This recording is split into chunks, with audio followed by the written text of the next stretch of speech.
is the chairman.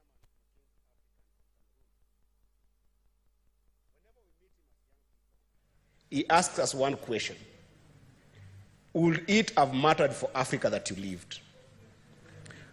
As this revolution has been going on, Mr. Speaker, I've wanted to look at the eyes of all the senators of this House, Mr. Speaker, and reflect with that statement that to you, Mr. Speaker, today, to my brothers and sisters who are senators of this House, would it have mattered for Kenya that you lived?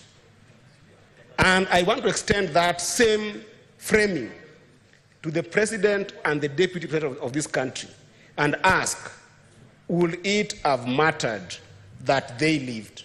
Because when this particular conflict started, Mr. Speaker, there are people who have taken personal stands. And indeed, these issues are personal. They are personal because when young people talk about going without food, it is personal.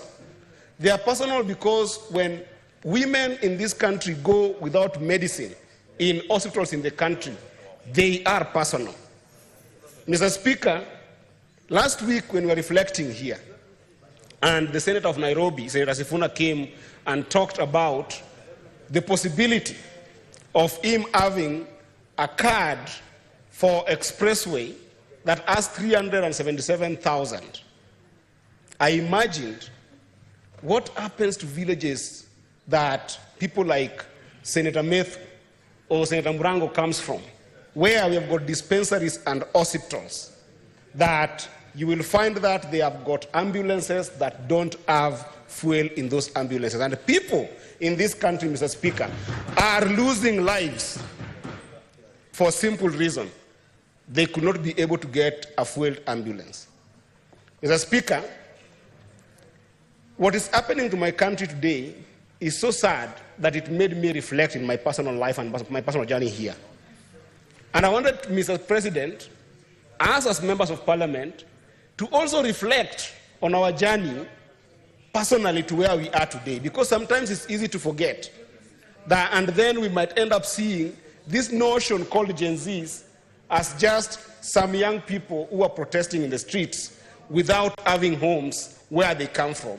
And within those homes, they have got burdens that they're experiencing, that they're facing, that we might be far removed from.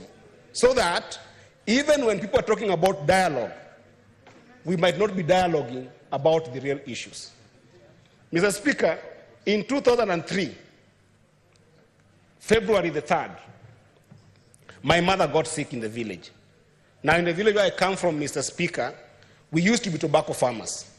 And as tobacco farmers, Mr. Speaker, when you don't have the capacity to be able to grow tobacco in your own way and be able to have a number from a company that is called BAT at that time, then you end up depending on somebody else who has got more capacity than you.